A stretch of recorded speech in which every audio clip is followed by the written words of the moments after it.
एक ऐसे finance certification के बारे में जो दुनिया भर के टॉप एम्प्लॉयर्स के रेडार पे होता है। आई थिंक आप समझ गए होंगे, that is CFA, chartered financial analyst. अगर आप सोच रहे हो कि यार CFA करके कैसी जॉब लगती है, जॉब मिलेगी कि नहीं मिलेगी, सैलरी कितनी मिलती है, इंडिया में इसका क्या स्कोप है, तो ये वीडियो आपके लिए है। नमस्ते, welcome to PW skills finance. मैं हूं CA कुलदीप शर्मा और आज के वीडियो में हम बात करेंगे एक ऐसे फाइनेंस सर्टिफिकेशन के बारे में जो दुनिया भर के टॉप एम्प्लॉयर्स के रेडार पे होता है। आई थिंक आप समझ गए होंगे, that is CFA, chartered financial analyst. आज हम इसमें आपके कुछ क्वेश्चंस का आंसर देंगे। अगर आप सोच रहे हो कि यार CFA करके कैसी जॉब लगती है, जॉब मिलेगी कि नहीं मिलेगी, सैलरी कितनी मिलती है, इंडिया में इसका क्या स्कोप है, तो ये वीडियो आपके लिए है। I am your guide and let's decode CFA careers in simple language।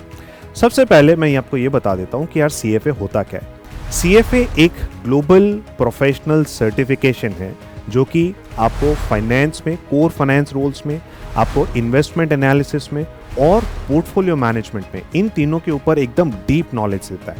ये कोई शॉर्ट टर्म कोर्स नहीं है कि आप 3 महीने 4 महीने में कर लोगे। ये एक लंबा कोर्स है। इसमें 3 लेवल्स होते हैं इस पूरे एग्जाम में। आपको कम से कम 2.5 साल 2.5 years you have to devote on the minimum side. Safe side आप 3 साल पकड़ लो, किसी को 4 साल भी लग सकते हैं, डिपेंड्स अपॉन कि आपने कौन सा अटेम्प्ट कब दिया है। ओके, आप लेवल 1 कब दे रहे हो, लेवल 2 कब दे रहे हो, बिकॉज साल में मल्टीपल अटेम्प्ट्स होते हैं। सो डिपेंडिंग अपॉन दैट आपको 2.5 साल भी लग सकते हैं, आपको 4 साल भी लग सकते हैं। तो इतना कमिटमेंट आपको देना पड़ेगा। पर इतना कमिटमेंट देने का फिर आपको रिवॉर्ड भी मिलता है। आपको एक सबसे पहले ग्लोबल रिकॉग्निशन मिल रही है। दूसरी चीज, आपको अच्छी खासी डिसेंट और आई कैन इवन से ऑन द हाई साइड आपको जॉब्स मिल जाएंगी। जो कंपनीज आपको हायर करती हैं, JP मॉर्गन हो गया, गोल्डमैन हो गया, Morgan Stanley, ICICI, SBI caps, SBI mutual fund, right. तो इस तरह की सभी कंपनीज हायर करती हैं CFA चार्टर होल्डर्स को। अब ये बात कर लेते हैं कि कैरियर ऑप्शंस क्या है CFA करने के बाद, हम किस तरह के रोल्स में जा सकते हैं। तो जो भी रोल्स हम इस चैनल पर डिस्कस करते हैं, ये सभी के लिए आप क्वालिफाई कर जाते हो जब हम CFA की बात कर लेते हैं। तो आइए, अगर आप चैनल में नए हैं तो मैं आपको बता देता हूँ क्या क्या चीज़ें, क्या क्या रोल्स होते हैं। First is equity research analyst, जैसे कि आप अगर कंपनीज लाइक मोतीलाल ओसवाल या SDFC सिक्योरिटीज़ इनमें काम करना चाहते हैं। अब इसमें भी बाई साइड सेल साइड हो सकता है। ओके, आप ब्रोकरेजेस के साथ भी काम कर सकते हो और आप म्यूचुअल फंड या AMCs जो होती हैं उनके साथ भी आप काम कर सकते हो। ओके, तो आपका काम रहता है भाई कंपनी का एनालिसिस करना है, रिपोर्ट राइटिंग करनी है, आपको स्टॉक रिकमेंडेशन देना है, तो ये सब काम आप कर सकते हो। आपकी शुरुआत की सैलरी 7-8 लाख से कहीं शुरू हो सकती है और it can go even up to 15 lakh as well. Okay, starting salaries that I am saying. फिर उसके बाद आप पोर्टफोलियो मैनेजर, फंड मैनेजर की तरफ जा सकते हैं, बिकॉज ये कोर्स आपको उसी के लिए प्रिपेयर करता है। तो आप इन रोल्स में जा सकते हैं। फिर वो आपको हायर कौन करेगा, म्यूचुअल फंड्स हो गई, PMS फर्म्स हो गई, इंश्योरेंस कंपनीज होंगी, तो ये लोग आपको हायर करते हैं। एंड इसमें आपका काम रहता है भाई क्लाइंट्स के पैसे को मैनेज करना। ओके, एंड इसमें आपको पैसा अच्छा खासा मिल सकता है डिपेंडिंग अपॉन कि कितना बड़ा आपका AUM है। Okay, so you can get started with somewhere around 12 to 15 lakhs. उससे ज़्यादा हाई भी हो सकता है। मैं आपके एक्सपेक्टेशंस को थोड़ा नीचे ही रख के चल रहा हूँ। ओके, सो डोंट एक्सपेक्ट कि डे 1 पे 40 लाख मिले। हालांकि वो भी पॉसिबल है, but let us not get into those extremes. Okay, then investment banking में डेफिनेटली CFA आपको बहुत हेल्प करेगा, डील मेकिंग में, IPOs में, M&A करने के लिए तो CFA काम आता है। और इन्वेस्टमेंट बैंकिंग में स्पेसिफिकली अगर जाना है तो MBA का कॉम्बो अगर आप कर लेते हो CFA और MBA का, तो दैट इज किलर। ओके, तो इन्वेस्टमेंट बैंकिंग में आपके लिए जाना बहुत ज़्यादा ईजी हो जाता है। इन सैलरीज आपको पता होंगी, राइट। 15 से 25 आप एक्सपेक्ट कर सकते हैं the analyst level, and going ahead फिर वो और ज़्यादा बढ़ जाएगी। इसके बाद आप चाहो तो PE या VC फर्म्स में या हेज फंड्स में अगर काम करना चाहते हो तो आप वहाँ भी जा सकते हो। हालांकि ये थोड़ा सा नीश एरिया है, पर ग्रोइंग फील्ड है जो आपको CFA पहुँचा सकता है। ओके, फिर जो एक बहुत ज़्यादा तेज़ी से ग्रो होने वाली फील्ड है, दैट इज़ वेल्थ मैनेजमेंट। तो अगर आप वेल्थ मैनेजर बनना चाहते हो, आप फाइनेंशियल एडवाइज़र बनना चाहते हो, जहाँ आप एक पर्सनलाइज एडवाइस दो, इन्वेस्टमेंट की एडवाइस दो HNIs को, तो this is the profile for you. आपका काम रहेगा कि भाई मैं फाइनेंशियल प्लानिंग करूं अपने क्लाइंट्स के लिए, मैं उनके लिए प्रोडक्ट सिलेक्शन करूं, मैं उनको एसेट एलोकेशन में हेल्प करूं, एंड सो ऑन। ओके, इसमें जो रोल्स हैं डिपेंडिंग अपॉन आप किस तरह के फर्म में हैं और किस तरह की सर्विस आप दे रहे हैं, किन लोगों को आप दे रहे हैं। सो शुरुआत शायद 7-8 लाख के आसपास हो सकती है, पर for initial roles also packages 20 lakh तक भी जाते हैं। एंड इस वाली फील्ड में जो सबसे ज़्यादा स्ट्राइकिंग होता है वो होता है इंसेंटिव, बिकॉज आप जैसा काम कर रहे हैं इसमें इंसेंटिव्स भी आपका एक बड़ा कंपोनेंट रहेगा, एंड जितना अच्छा आप काम करोगे तो आपकी पैकेज जो है उतनी ज़्यादा बड़ी होती जाएगी। एंड एक और रोल जो मैं यहाँ मेंशन करना चाहूँगा, that is in the risk और कंप्लायंस रोल। ओके, तो स्पेशली बैंक्स में या NBFCs में या AMCs में भी, तो वहाँ पर बहुत ज़्यादा डिमांड है अभी, बिकॉज ग्लोबल रेगुलेशंस जो है वो और ज़्यादा स्ट्रिंजेंट हो रही है। ओके, सो अब आपको ये बता दूं कि इंडिया में CFA का क्या स्कोप है। काफ़ी लोगों में ये क्वेश्चन रहता है कि सर CFA की डिमांड इंडिया में सच में है क्या, और इसके बाद क्या फ्यूचर रहने वाला है। तो देखिए, इंडिया में CFA चार्टर होल्डर्स की डिमांड डेफिनेटली बढ़ रही है, उसमें मुझे कोई भी डाउट नहीं है। इसका रीज़न मैं आपको दे सकता हूँ, बिकॉज इंडिया की जो इन्वेस्टमेंट इंडस्ट्री है वो ग्रो कर रही है, एंड आने वाले 10 साल में it is poised to grow to 2.5x of what it is currently. Okay, तो अभी म्यूचुअल फंड के AUMs है, PMS अकाउंट्स है, इंश्योरेंस इन्वेस्टमेंट्स है, ये सब कुछ ग्रो कर रही है। कंपनीज को अब प्रोफेशनल्स चाहिए जो डीप फाइनेंशियल अंडरस्टैंडिंग के साथ आते हो और जिनके पास एथिक्स भी है, एंड यहाँ पर CFA becomes the gold standard for that. तो इसमें CFA से ऊपर कोई नहीं है, बिकॉज एथिक्स को जितनी ज़्यादा इंपॉर्टेंस CFA देता है, किसी और प्रोफेशन, किसी और करिकुलम में शायद नहीं दिया जाता है। ओके, तो इंडिया में रहकर भी आपको टेंशन नहीं लेना है कि क्या मेरे को CFA करके बाहर ही जाना पड़ेगा अगर अच्छी जॉब करनी है। तो नहीं, इंडिया में बहुत सारे ऐसे रिक्रूटर्स आपको मिल जाएंगे। SBI हो गया, ICICI प्रूडेंशियल हो गया, क्रिसिल हो गया, इडेलवाइस हो गया, राइट, जो रेटिंग एजेंसीज होती हैं, केयर हो गया, कोटक हो गया, राइट। तो all these higher CFA charter holders. Okay, and not just charter holders, आप लेवल 1 या लेवल 2 के बाद भी आप डायरेक्टली जॉब ढूंढ सकते हैं और आप फील्ड में एंटर कर सकते हैं। एक चीज़ मैं आपको हाईलाइट करना चाहूँगा कि किसी भी डिग्री पे ना बहुत ज़्यादा डिपेंडेंसी मत रखिए कि मैं MBA कर लिया तो मेरी जॉब लगनी ही है, CFA कर लिया तो मेरी जॉब लगनी ही है। देखिए, मैं हमेशा कहता हूँ जॉब लगती है उस इंसान की, ना कि उस डिग्री की। तो डिग्री लेने से जॉब मिल जाएगी इसकी कोई गारंटी या वैसी एक्सपेक्टेशन मत रखिए। आप ऐसा मान के चलिए कि भाई स्किल्स भी मेरे पास होनी चाहिए। इसलिए आपने जो भी चीज़ नॉलेज ली, जो भी डिग्री आपने किया, आपने जो भी नॉलेज लिया, उसको बस अप्लाई करना आना चाहिए। तो CFA के साथ कुछ स्किल्स आप में देखी जाएंगी जो एम्प्लॉयर्स आप में ढूंढेंगे। That is strong analytical skills आपके पास होनी चाहिए, आपके पास कम्युनिकेशन होना चाहिए कि भाई मैं अपनी बात लोगों को समझा सकूं। Even if someone is a non finance person, right, उस बैकग्राउंड वाले को भी अगर मैं जो प्रॉब्लम है उसका सॉल्यूशन अगर मैं उसको दे सकूं, उसको समझा सकूं, then that is what is actually needed in the industry. आपको मैक्रो रीजनिंग आनी चाहिए, आपको सिर्फ इंडिया का व्यू नहीं बल्कि एक ग्लोबल व्यू अगर आप रखते हैं, आपका एथिक्स बहुत स्ट्रांग है जो कि CFA का कोर है, तो वो तो क्वेश्चनेबल ही नहीं है। उसके अलावा फिर एक्सेल हो गया, फाइनेंशियल मॉडलिंग की नॉलेज हो गई।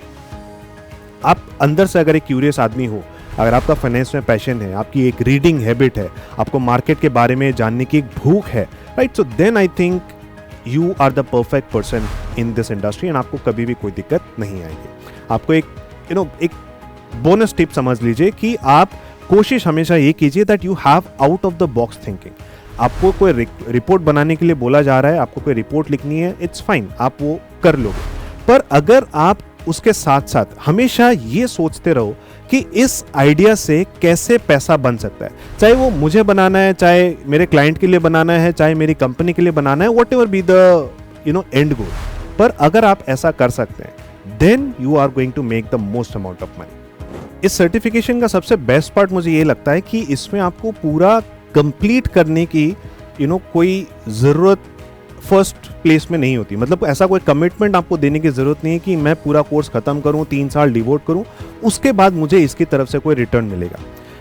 This is the best part कि आप एक फ्रेशर भी हो, आपने लेवल 1 भी क्लियर कर लिया, तो भी भाई आप मार्केट में जाओ, आपको जॉब मिल जाएगी, आप 5 to 8 lakhs की रेंज में पहुंच जाते हो। So I think it's a wonderful way to get started, right, to get into the industry. And उसके बाद जब आप जॉब कर रहे हो, उसके साथ साथ में आप लेवल 2 भी कर लो, लेवल 3 भी कर लो, राइट, तो आपकी जो वैल्यू है वो काम के साथ, एक्सपीरियंस के साथ भी बढ़ रही है, और साथ के साथ आपके CFA के लेवल्स क्लियर हो रहे हैं, तो उससे भी आपकी वैल्यू बढ़ रही है। एंड जब आपके हाथ में CFA चार्टर होल्डर होगा तो इट इज नॉट क्वेश्चनेबल कि आप 30 लाख के आदमी हो कि नहीं, राइट।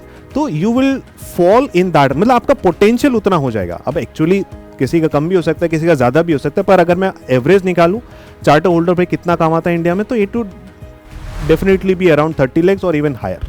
ओके, एंड जैसे आपके पास थोड़ा और एक्सपीरियंस बिल्ड हो जाएगा कि मैं CFA तो कर ही रहा हूँ, साथ में मेरे पास और 5 साल का एक्सपीरियंस भी हो गया, राइट, 7 साल का एक्सपीरियंस भी हो गया, तो फिर अनडाउटेडली आप 50 लाख के पार पहुंच जाते हो।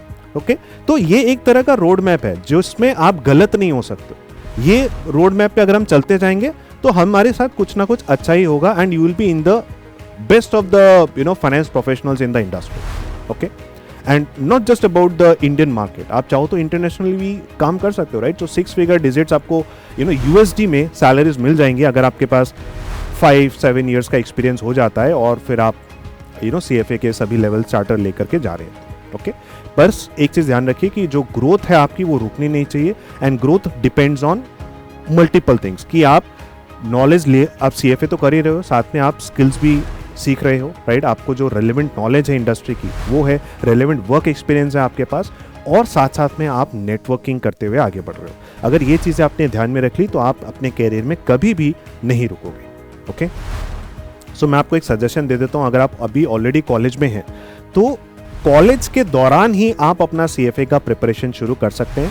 अब तो CFA ने इंस्टीट्यूट ने अलाउ कर दिया कि आप अपने सेकेंड ईयर में आप अपना एग्जाम दे सकते हो। तो मतलब लेवल 1 की तैयारी आप अपने कॉलेज में एंटर करते ही फर्स्ट ईयर में आप इसकी तैयारी शुरू कर सकते हो, एंड जब आप सेकेंड ईयर में पहुंचोगे तो आप अपना एग्जाम स्केड्यूल करके सेकेंड ईयर में आप अपना एग्जाम दे दो। तो मतलब बाय द टाइम आप अपना कॉलेज खत्म करोगे आपके एटलीस्ट 2 लेवल्स तो खत्म हो चुके होंगे CFA के। एंड अगर आप वर्किंग हो तो फिर आपको आपकी जॉब के अकॉर्डिंग आप CFA करिकुलम के साथ अलाइन कर सकते हो। देखिए, ऐसा नहीं है कि जॉब के साथ इसको करना बहुत ज़्यादा मुश्किल होगा, it is definitely doable, because exam का स्ट्रक्चर ही वैसा है। ज़्यादातर लोग इसमें वर्किंग प्रोफेशनल्स ही जाते हैं, एंड आपको बस एक डिसिप्लिन रखना पड़ेगा कि आप हर रोज़ पढ़ाई कर रहे हो, या वीक में आपने कुछ आवर्स डेडिकेट कर दिए कि मैं इसको रोज़ पढ़ाई करूँगा, and I will devote 3 months 4 months 6 months depending upon आपका कैसा बैकग्राउंड रहा है।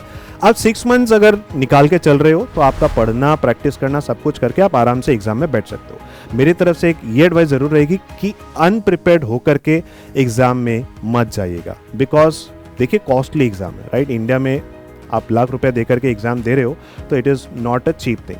तो जरूर उसके लिए उतना कमिटमेंट भी रखिए, उतना डेडिकेशन भी रखिए, एंड फिर एग्जाम में बैठिए। तो थोड़ा सा टाइम अपने हाथ में ज़्यादा रख लीजिए, ऐसा नहीं कि 1 साल रख लीजिए, बिकॉज 1 साल रखोगे तो भी आप पढ़ोगे लास्ट के 3 महीने में जाकर ही, राइट। तो अगर आपने 6 महीने भी रख लिया है तो I think it is a good enough time कि आप प्रिपरेशन कर सकते हो। इंस्टीट्यूट की तरफ से, CFA इंस्टीट्यूट की तरफ से जो टाइमिंग वो एडवाइस करते हैं कि 300 आवर्स आपको डिवोट करने चाहिए इस कोर्स के लिए, प्रिपेयर करने के लिए at level 1, okay, at each level.